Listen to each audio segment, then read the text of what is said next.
मेरे प्यारे बच्चों नमस्कार।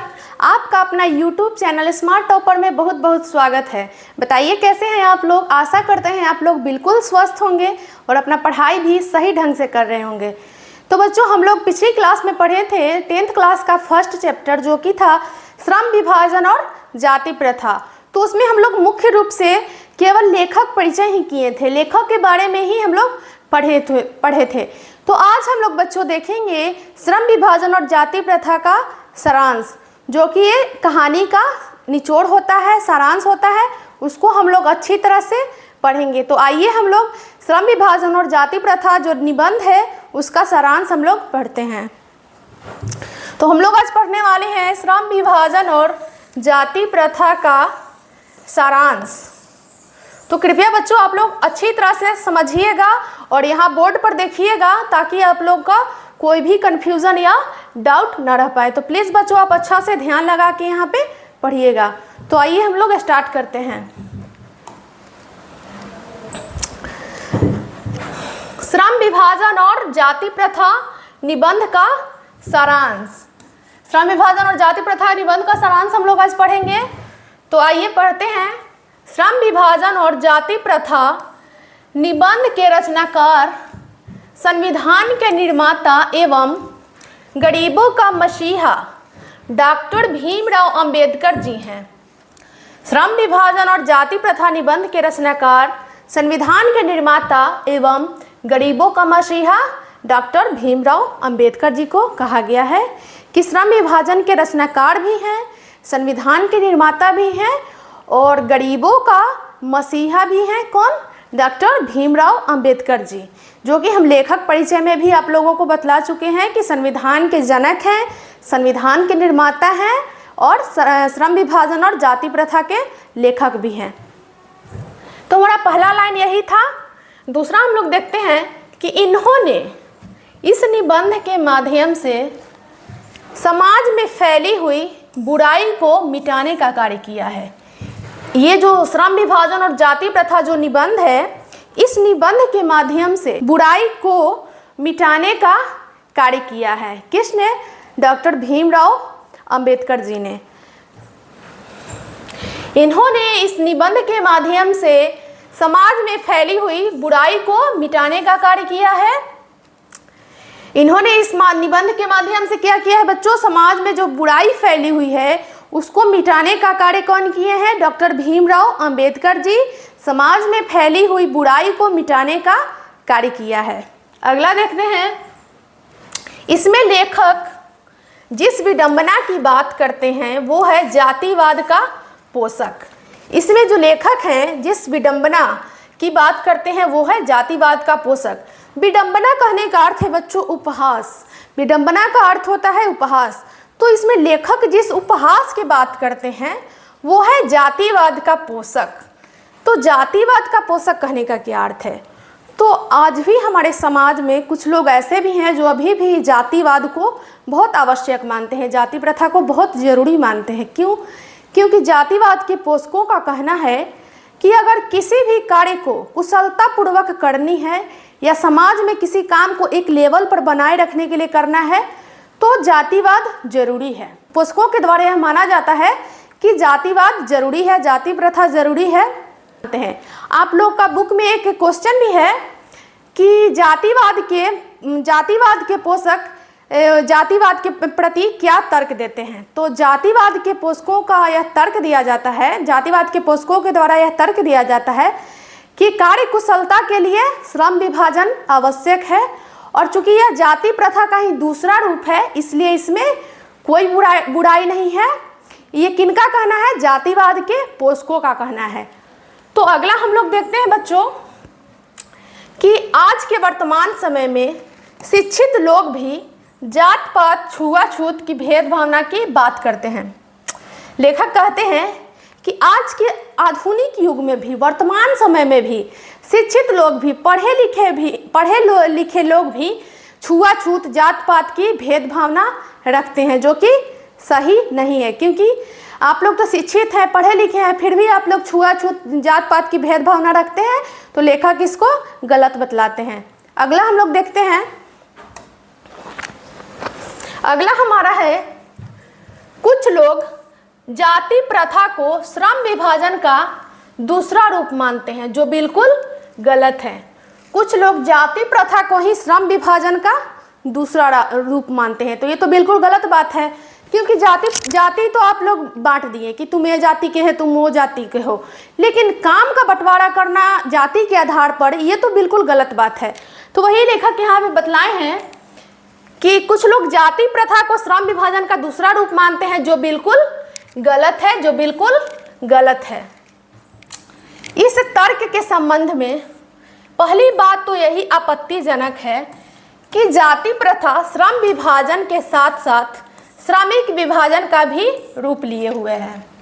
इस तर्क के संबंध में, मतलब जाति प्रथा श्रम विभाजन का दूसरा रूप मानते हैं, इस तर्क के संबंध में पहली बात तो यही आपत्तिजनक है कि जाति प्रथा श्रम विभाजन के साथ साथ श्रमिक विभाजन का भी रूप लिए हुए। कहने का अर्थ है बच्चों कि अगर कोई व्यक्ति लकड़ी का काम करता है या कोई व्यक्ति लोहा का काम करता है, तो उसको देखकर हमको मतलब पूछने का ज़रूरत नहीं पड़ता है कि आप किस जाति से बिलोंग करते हैं।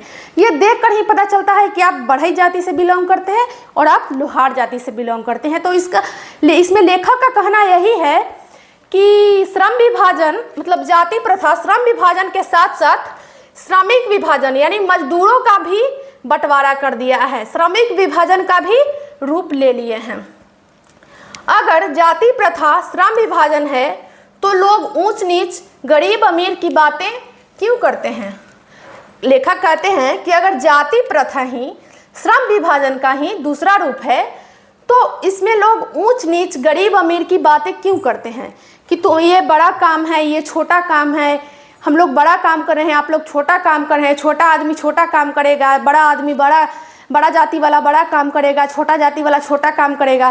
तो इसलिए इसमें लेखक बतलाते हैं कि अगर जाति प्रथा श्रम विभाजन है तो लोग ऊंच नीच गरीब अमीर की बातें क्यों करते हैं। अगला हम लोग देखते हैं कि मानव का जिस जाति में जन्म होता है वह अपने माता पिता के पेशे के अनुसार कार्य करता है, चाहे उसमें उसकी रुचि हो या न हो, यह कोई मायने नहीं रखता है, वह हमेशा के लिए उसी पेशे में बंध जाता है। अगर मान लीजिए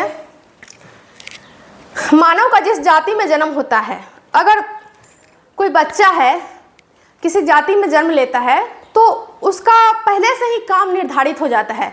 जैसे मान लीजिए कि कोई व्यक्ति मतलब किसान है और किसान के यहाँ मतलब बेटा हुआ, तो सब लोग उसको भी बोलेंगे कि ये भी तो, इसके पिताजी तो किसान थे तो ये भी आगे चलकर किसान ही बनेगा, जो कि ये बिल्कुल गलत टिप्पणी है।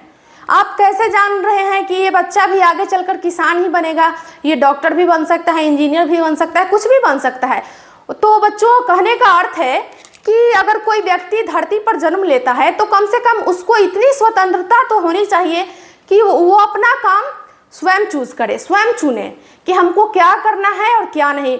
ये नहीं कि जो उसके माता पिता कर रहे थे पेशा, वो भी उसी पेशे में बंध जाए मजबूरन और वो भी टालू भाव से इस काम को करे। तो आशा करते हैं बच्चों ये भी आप लोग को समझ में आ गया होगा। अगला हम लोग देखते हैं, जाति प्रथा एक सामाजिक बुराई है। जाति प्रथा एक सामाजिक बुराई है। कैसे? जाति प्रथा क्या होता है बच्चों?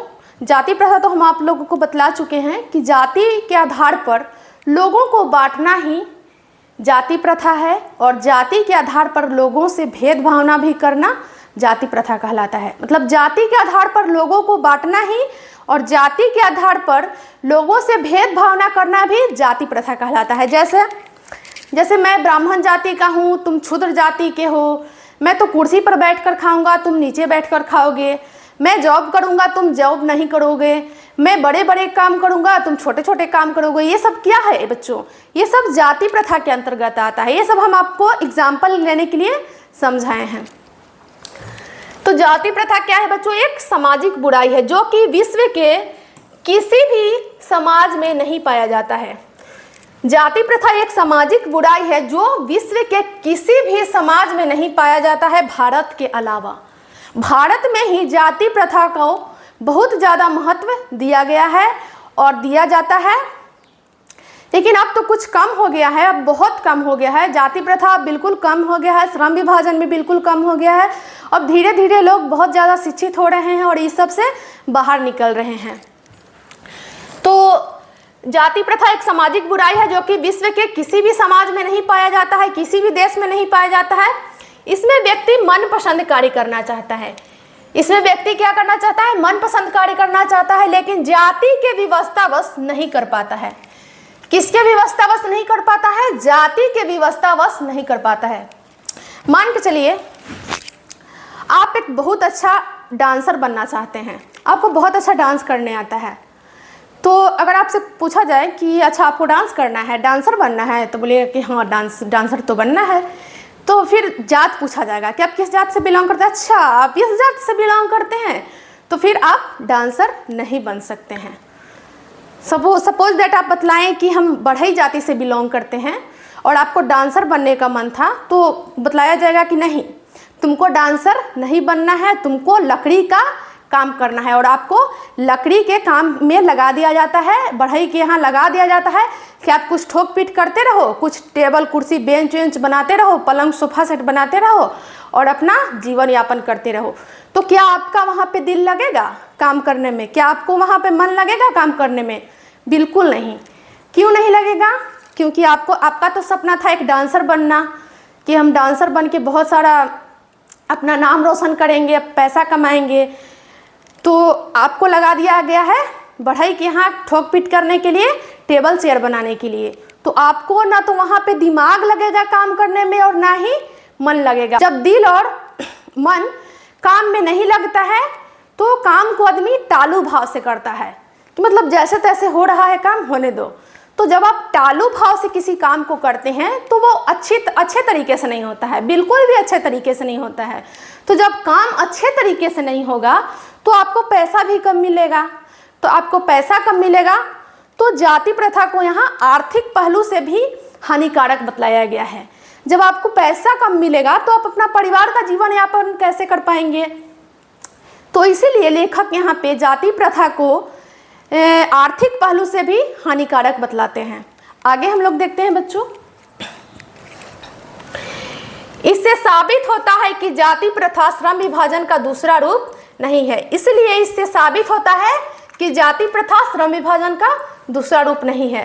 जाति प्रथा जन्म पर आधारित है, जबकि श्रम विभाजन रुचि पर। जाति प्रथा क्या है बच्चों? जन्म पर आधारित है कि हम किस जाति में जन्म ले रहे हैं, और श्रम विभाजन रुचि पर आधारित होना चाहिए कि हमारे पास क्या योग्यता है कि उसमें हम अच्छा कार्य कर सकते हैं। लेकिन श्रम विभाजन रुचि पर होना चाहिए। अतः श्रम विभाजन योग्यता एवं कार्य कुशलता के अनुसार होनी चाहिए। इसमें लेखक बोलते हैं कि इसीलिए श्रम विभाजन योग्यता एवं कार्य कुशलता के अनुसार ही होनी चाहिए।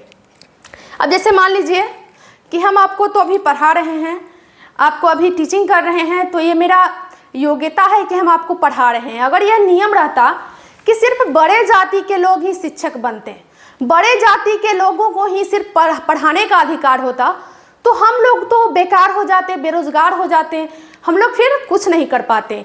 तो इसीलिए लेखक यहाँ पे बतलाए हैं कि श्रम विभाजन योग्यता एवं कार्य कुशलता के अनुसार होनी चाहिए। योग्यता एवं कार्य कुशलता के अनुसार होने चाहिए कि किस व्यक्ति को क्या चीज करने में रुचि है, क्या चीज का इसके पास टैलेंट है, उसके अनुसार काम का बंटवारा करना चाहिए, ना कि जाति के आधार पर, जो कि एक बिल्कुल गलत बात है। अगला हम लोग देखते हैं। अब मैं समस्या के रचनात्मक पहलू को लेता हूं। डॉक्टर भीमराव अंबेडकर जी बोलते हैं कि अब मैं समस्या के रचनात्मक पहलू को लेता हूं।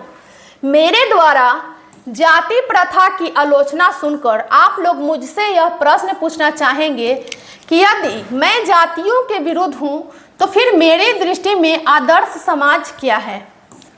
देखिए यहाँ पे लेखक कहना चाहते हैं कि मेरे द्वारा जाति प्रथा का विरोध किया जा रहा है। किनके द्वारा जाति प्रथा के विरोध किया जा रहा है? डॉक्टर भीमराव अंबेडकर जी के द्वारा जाति प्रथा का विरोध किया जा रहा है।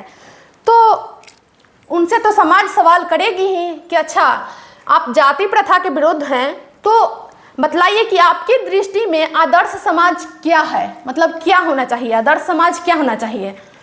तो मेरा उत्तर होगा कि मेरा आदर्श समाज स्वतंत्रता, समता, भ्रातृत्व, ये तीनों चीज़ों पर आधारित होना चाहिए।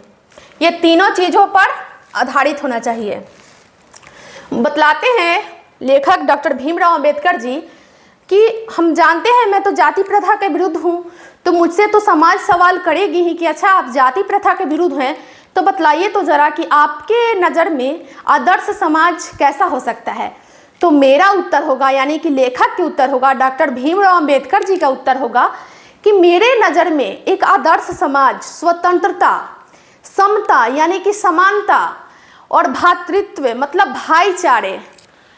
यहाँ पे देखिए आप लोग, होगा कि मेरा आदर्श समाज स्वतंत्रता, समता, भ्रातृत्व, स्वतंत्रता, समानता और भाईचारे पर आधारित होना चाहिए। स्वतंत्रता, समानता और भाईचारे पर आधारित होना चाहिए। क्या यह ठीक नहीं है? लेखक बतलाते हैं कि क्या यह ठीक नहीं है। भ्रातृत्व अर्थात भाईचारे में किसी को क्या आपत्ति हो सकती है। लेखक बतलाते हैं कि भ्रातृत्व का अर्थ तो हम बतलाए हैं कि भाईचारा होता है, तो यहाँ पे लेखक ने भी बतलाए हैं कि भ्रातृत्व अर्थात भाईचारे में किसी को क्या आपत्ति हो सकती है। तात्पर्य यह कि दूध पानी के मिश्रण की तरह भाईचारे का वास्तविक रूप होना चाहिए। लेखक बतलाते हैं कि दूध और पानी के मिश्रण की तरह भाईचारे का वास्तविक रूप होना चाहिए। जिस प्रकार दूध में हम लोग पानी मिलाते हैं तो पता ही नहीं चलता है कि कितना दूध है और कितना पानी है, उसी प्रकार लेखक कहना चाहते हैं इस चैप्टर के अंत में कि हमारा एक समाज स्वतंत्रता, समानता और भाईचारे से परिपूर्ण होना चाहिए और दूध और पानी के मिश्रण की तरह वास्तविक रूप होना चाहिए उसका, ताकि किसी को देखकर ये न लगे कि यहाँ पे स्वतंत्रता नहीं है, समानता नहीं है, भाईचारा नहीं है। तो हम एक ऐसे समाज का निर्माण करेंगे, ऐसे समाज के लोगों को शिक्षा देंगे कि जिसमें समानता, स्वतंत्रता और आपस में भाईचारे की भावना हो। तो हमारा चैप्टर बच्चों यही था, इससे हमको यही सीखने के लिए मिलता है। आशा करते हैं हम आपको बिल्कुल अच्छी तरह से इस चैप्टर को समझा पाए होंगे। और कृपया बच्चों आप हमारे वीडियो को लाइक, सब्सक्राइब और शेयर जरूर कीजिए। धन्यवाद। अगली क्लास में हम आपको इसका क्वेश्चन आंसर बतलाएंगे और ऑब्जेक्टिव बतलाएंगे। मिलते हैं अगली क्लास में। फिलहाल के लिए धन्यवाद।